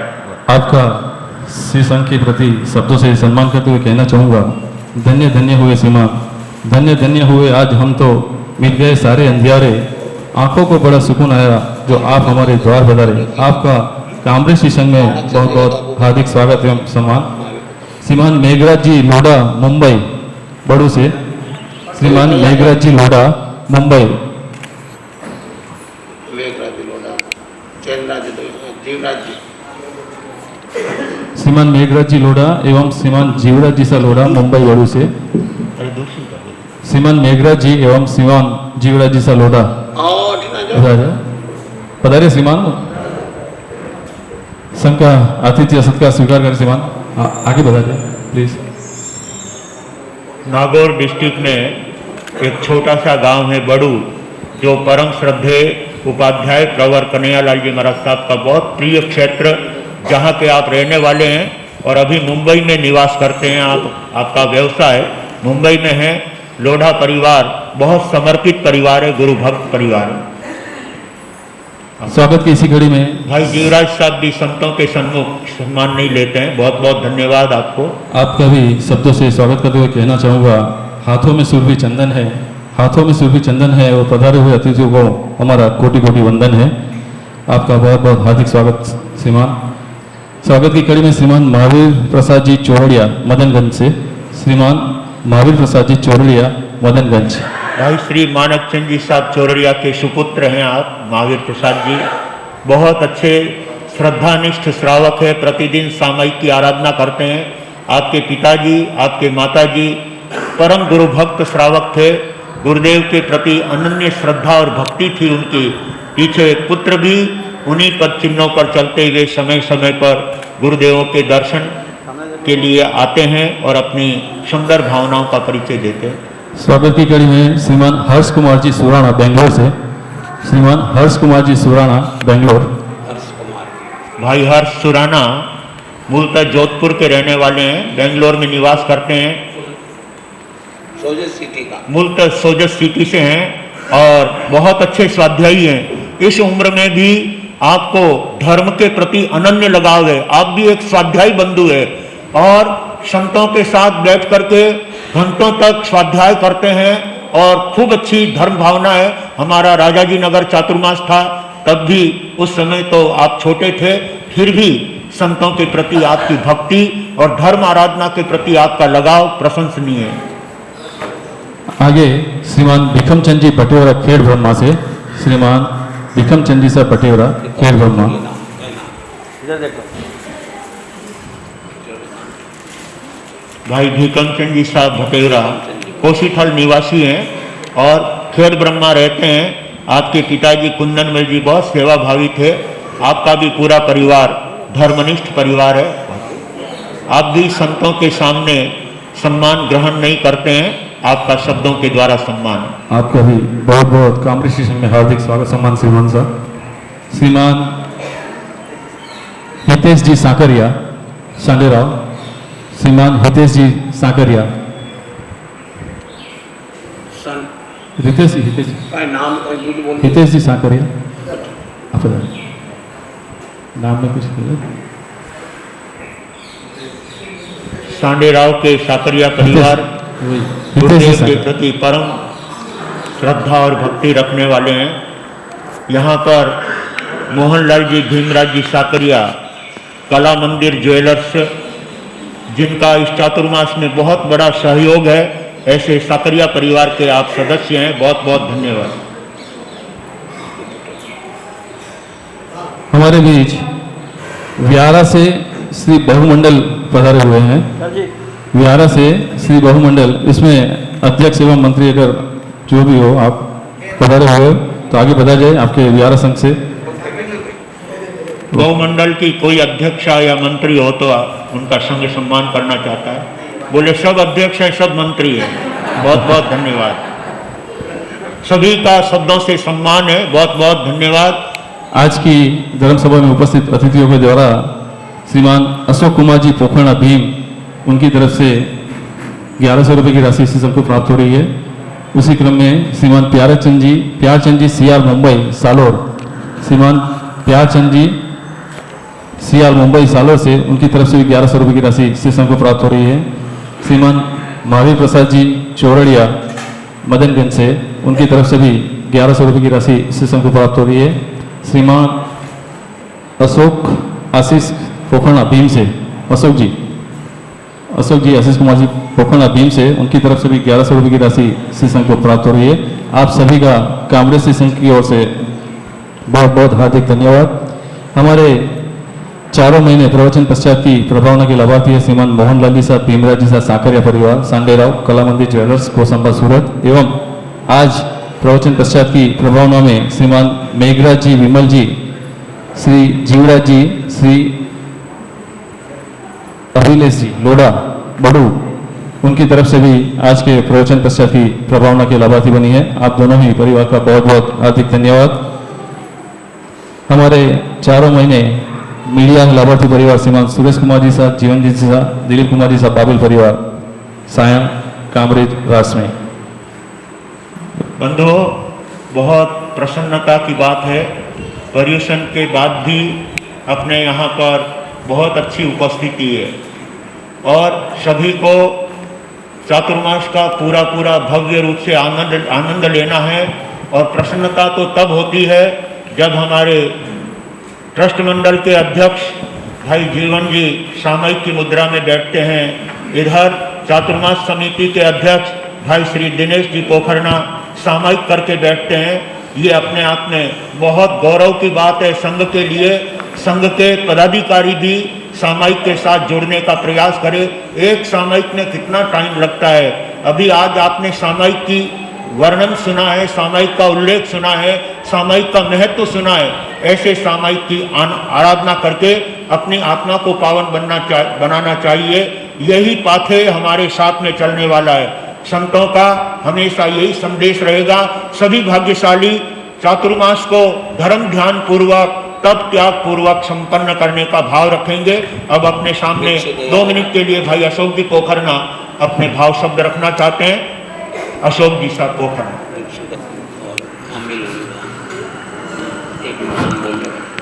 भगवान महावीर स्वामी के चरणों में वंदन करने के बाद अत्र विराजित कमल कन्हैया प्रवचन हॉल में गुरु भक्तों को सादर नमन। या विराजित भाइयों और बहनों, गुरुदेव 2024 में ज्ञानगढ़ में जब आपका पदार्पण हुआ उस समय मुझे भी वहाँ जाने का सौभाग्य प्राप्त हुआ। उसके पश्चात कालेदा और कालेदा के पश्चात भीम में मंगल प्रवेश। आपका प्रवचन हृदय को छू गया और ऐसा छुआ कि लगभग 62 दिन तक गुरुदेव के सानिध्य में मैं रहा और मैंने ये महसूस किया कि इस जीवन में अगर कुछ पाना है तो गुरु भगवंतों का प्रवचन सुनना और सुनने के बाद अपने जीवन में उतारना एक बहुत बड़ी विशेषता रखता है। हालांकि मुझे ये जानकर अत्यंत प्रसन्नता है कि कामरेज संघ का जो ये स्नेह प्यार और गुरुदेव के प्रति इतना स्नेह, आप 2-4 बार भीम भी पधारे और कामरेज संघ का ये सौभाग्य है कि आप श्री को यहाँ का चातुर्मास मिला। मंगल प्रवेश के दिन भी मेरी आने की बहुत इच्छा थी, लेकिन मैं किसी कारणवश यहाँ नहीं पहुँच सका। मुझे हार्दिक दुख है। और तपस्या की इस कड़ी में भी मुझे अभी मालूम पड़ा कि भीम में जितनी तपस्या हुई उससे भी 2 नंबर कामरेज संघ आ गए हैं। मैं यहाँ के सभी तपस्वी भाई बहनों का अपने हृदय की अनंत गहराइयों से बहुत बहुत स्वागत और अभिनंदन करता हूँ। मेरे एक छोटे से निवेदन पर मैं आभार व्यक्त करता हूँ यहाँ के अध्यक्ष और मंत्री जी का, जो मुझे बोलने का मौका दिया। और मैं गुरुदेव से फिर एक बार विनती कर रहा हूँ कि हमारे छोटे से गांव भीम को एक बार सेवा करने का अवश्य मौका दें। इन्हीं शुभकामनाओं के साथ मैं अपनी वाणी को विराम देता हूँ। जय महावीर, जय महावीर। हर साल बहुत बहुत धन्यवाद श्रीमान अशोक जी। आपने जैसे कहा तपस्या की जो यहाँ पर मास खमण में जो रिकॉर्ड बना है, तो हमारे गुरुदेव ने कहा और वैसे हमने भी कहा कि हम कोई भी इतिहास मतलब रिकॉर्ड तोड़ने में विश्वास नहीं रखते। हम पिछले रिकॉर्ड की प्रेरणा से लेकर एक नया रिकॉर्ड बनाने की प्रेरणा प्राप्त करते हैं। जैसे आपके यहाँ चातुर्मास में जो मास खमण हुए, उसी से प्रेरित होकर हमें 2 मास खमण और ज़्यादा मतलब है आज इस चातुर्मास में, और अभी हमारा चातुर्मास 1.5 मास अभी भी बाकी है। आशा रखते हैं और भी मास खमण यहाँ पर गुरुदेव की प्रेरणा से होंगे। और एक सूचना है गुरुदेव हमारे यहाँ, अंतर्राष्ट्रीय जैन साहित्य संगम का दिनांक 13, 14, 15 सितंबर 2025 का 3 दिवसीय कार्यक्रम तेरापंथ सभागार मेवाड़ भवन कामलीघाट देवगढ़ में भव्यता के साथ सानंद संपन्न हुआ। उस कार्यक्रम में हमारे संघ परिवार के हमारे चातुर्मासिक मंत्री श्रीमान चेतन जी सा नवलखा के पिताश्री श्रीमान विमल जी नवलखा, वरिष्ठ स्वाध्यायी जैनागम सारांश लेखक, व्याख्यान वाचस्पति आंसू कवि, जीन शासन रत्न को उनकी सेवाओं के लिए काव्य कौस्तुभ सम्मान से सम्मानित किया गया। हमारे लिए ये बहुत ही गर्व की बात है। हमारे संघ सभी परिवार से सदस्य जो इस लेवल पर सम्मानित हुए, हम सभी कामरेज संघ की ओर से उनको बहुत बहुत हार्दिक बधाई देते हैं और धन्यवाद ज्ञापित करते हैं कि आपने हमारा कामरेज संघ को नाम ऐसे फलक पे स्थापित किया। जैसे हमारे चातुर्मास अभी भी हमारे चातुर्मास 2025 का जो लाइव YouTube पर प्रसारण चल रहा है, उसमें हमारा जो पत्रिका लेखन का कार्यक्रम है, उसमें आप पत्रिका लेखन के दिन ही जो नवलखा परिवार ने यह लाभ प्राप्त किया था और चातुर्मास शुरू होने से पहले ही उन्होंने एक शब्द बोला था उसी पत्रिका लेखन दरमियान कि यह चातुर्मास कोई हम अपन आराम साराम या वो क्या कहते आडंबर भाव से नहीं कर रहे हैं। यह चातुर्मास हम अपनी आत्मा की शुद्धि के लिए कर रहे हैं। ऐसे विमल जी नवलखा ने भी तो स्टार्टिंग में हमें इस पत्रिका लेखन में कहा था कि यह चातुर्मास हम सब अपनी आत्मा की शुद्धि के लिए कर रहे हैं। गुरुदेव 1100 रुपये की राशि महिला मंडल व्यारा की तरफ से इसी संघ को प्राप्त हो रही है। आपका भी बहुत बहुत हार्दिक धन्यवाद। और जैसे सामयिक में गुरुदेव ने कहा कि सामयिक रखने के भाव से आप पधारे यहाँ पर, तो ये जो बच्चा आपके सामने आगे बैठा हुआ है, निरंतर ये बच्चा सामयिक वस्त्र में सज होकर और बहुत ही शांति से अनुशासन से पूरे चातुर्मास की अवधि दरमियान विराजित रहता है। यह गन्ना परिवार का पुत्र है। गन्ना परिवार को भी मैं बहुत बहुत धन्यवाद देना चाहूँगा कि आपने बहुत ही अच्छे ऐसे संस्कार दिए हैं और इनसे ही हम प्रेरणा पा रहे कि ऐसे छोटे बच्चे अगर वो इस व्यवस्थित अनुशासन में बैठे हैं तो हम क्यों नहीं बैठ पाते। आगे गुरुवर। बंधुओं, जिस तरह से इस बालक के संदर्भ में कहा गया, उसी कड़ी में कल रविवार के दिन सामूहिक रूप से बालक और बालिकाओं की सामयिक व्याख्यान के बीच में होती है और पूरे यूनिफॉर्म के साथ अपने सामयिक के समस्त उपकरण, मुपत्ति, बैठका, कुंजनी और जो साधन बच्चों को दे रखे हैं वो सभी साधन अपने साथ लाएं और कल अधिक से अधिक संख्या में बच्चों की और बालिकाओं की सामूहिक आराधना हो। इसके लिए सभी परिवार के पेरेंट्स अपने अपने बच्चों को साथ लेकर के आएंगे और व्याख्यान के मध्य उन सभी बच्चों को सामूहिक आराधना करवाने का पूरा ध्यान रखेंगे। आने वाली 28 तारीख को हमारे श्रमण संघ के महामंत्री मेवाड़ गौरव पूज्य गुरुदेव सौभाग्य मुनि जी महाराज साहब का पुण्य स्मरण दिवस और उस उपलक्ष्य में यहाँ पर महिलाओं के लिए भिक्षु दया का एक विशेष आयोजन रखा गया है। सभी महिलाएं सावधानी के साथ जीव दया में भिक्षु दया के अंदर अपना नाम लिखाएंगे और भिक्षु दया करके गुरुदेवों के प्रति अपनी भक्ति और श्रद्धा का परिचय देने का ध्यान रखेंगे। इसके साथ आने वाली आइंदी लोली के अंदर हमारे चातुर्मास समिति के अध्यक्ष भाई श्री दिनेश जी पोखरना लाभार्थी हैं। आप सबको उनकी ओर से, संघ की ओर से हार्दिक आमंत्रण है। अधिक से अधिक संख्या में बहनें और भाई आइंदी लोली की आराधना करके आइंदी लोली का लाभ लेंगे और श्रीपाल नयना सुंदरी का भव्य जीवन चरित्र, जिसको मूर्ति पूजक संघ के अंदर शाश्वती होली कही जाती है, ऐसे आइंदी लोली में अपना नाम लिखा करके आइंदी लोली की आराधना करके इस चातुर्मास का भव्य आनंद लेंगे। सभी भाई बहन इस पूरा ध्यान रखेंगे। ये सूचनाएं आपको दी गई है, ध्यान रखें। आज की धर्म सभा में उपस्थित बाहर से पधारे हुए अतिथियों को कांग्रेस स्टेशन की ओर से मैं करवत निवेदन करते कहना चाहूँगा कि गौतम प्रसादी की व्यवस्था नीचे हमारे ग्राउंड पर रखी गई है। आप सभी गौतम प्रसादी का लाभ लेकर कांग्रेस स्टेशन को अनुग्रहित करें। धन्यवाद।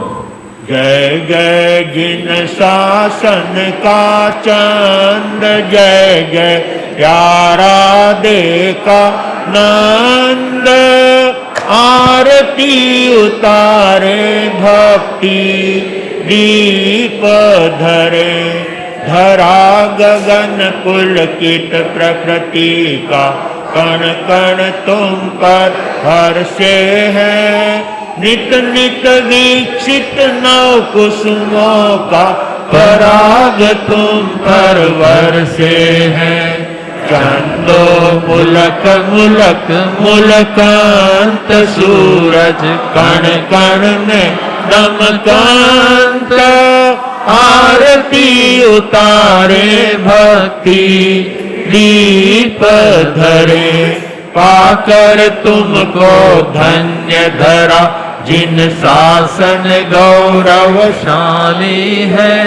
कदम कदम पर नव बसंत है, कदम कदम दिवाली है।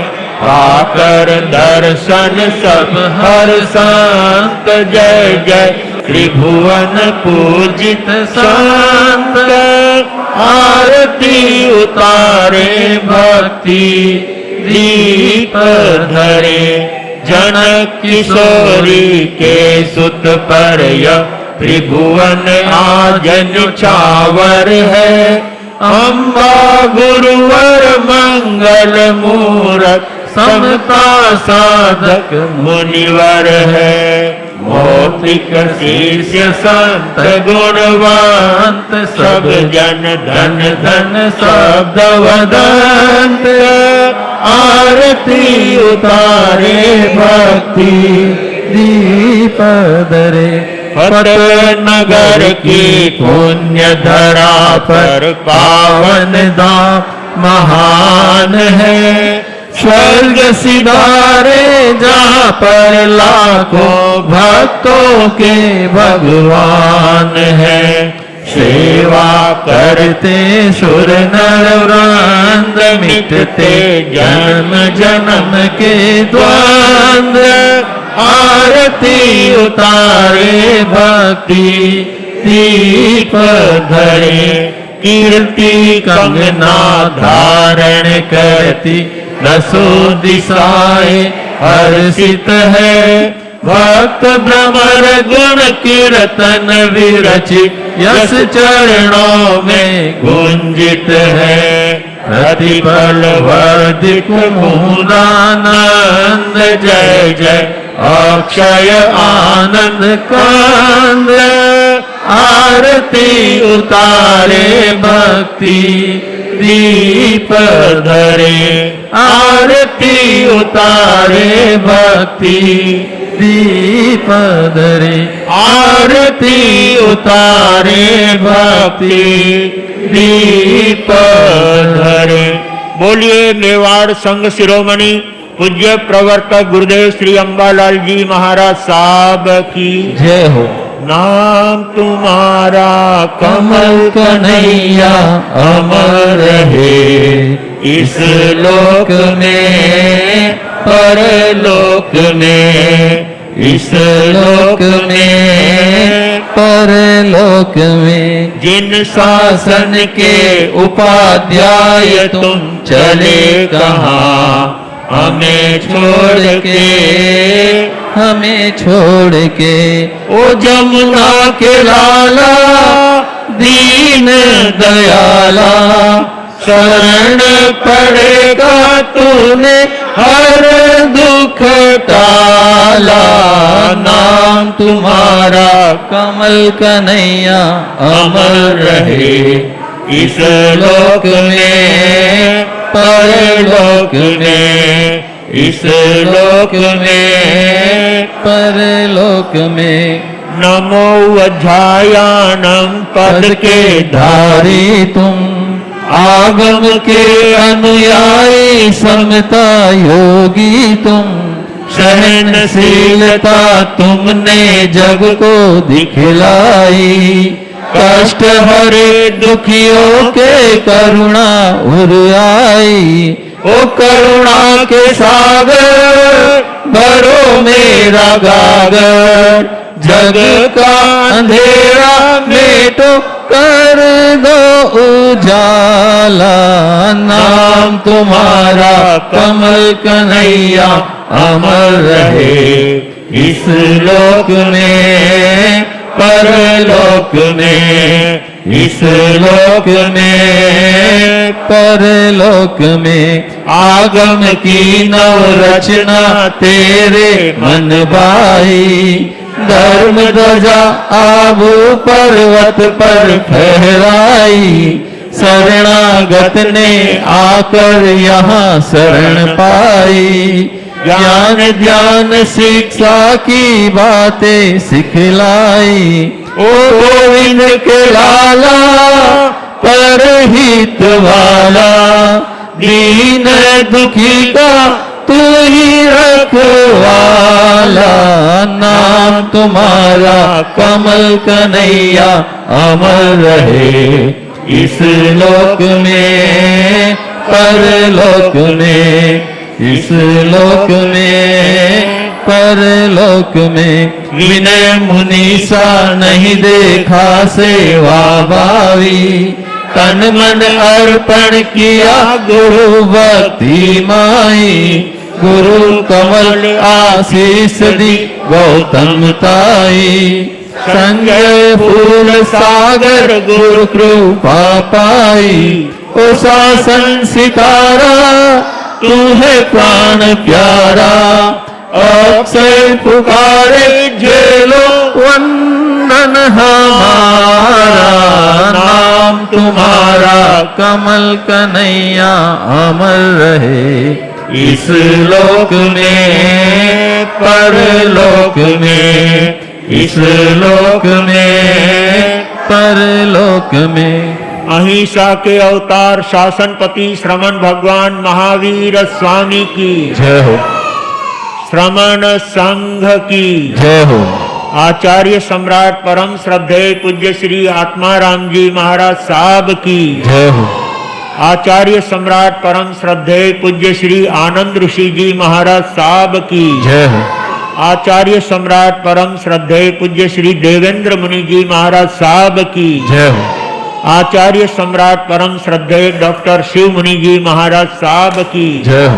तेरापंथ धर्म संघ के आचार्य भगवान श्री महाश्रमण जी महाराज साहब की जय हो। जिन शासन गौरव गणाधीश प्रवर पूज्य श्री उमेश मुनि जी महाराज साहब की जय हो। श्रमण संघीय प्रथम युवाचार्य पूज्य श्री मधुकर मुनि जी महाराज साहब की जय हो वर्तमान युवाचार्य पूज्य श्री महेंद्र ऋषि जी महाराज साहब की जय हो कर्नाटक गज के श्री घोर तपस्वी पूज्य श्री गणेशी लाल जी महाराज साहब की जय हो जैन दिवाकर पूज्य श्री चौथमल जी महाराज साहब की जय हो श्रमण सूर्य मरुधर के श्री पूज्य गुरुदेव श्री निश्रीमल जी महाराज साहब की जय हो नेवाड़ संघ शिरोमणि पूज्य प्रवर्तक गुरुदेव श्री अंबालाल जी महाराज साहब की जय हो राजस्थान के श्री उपाध्याय प्रवर पूज्य श्री पुष्कर मुनि जी महाराज साहब की जय हो उपाध्याय प्रवर आगमन योग प्रवर्तक पूज्य गुरुदेव श्री कन्हैया लाल जी महाराज साहब की जय हो मेवाड़ मुकुटमणि आगम ज्ञाता पूज्य गुरुदेव श्री हस्तिमल जी महाराज साहब की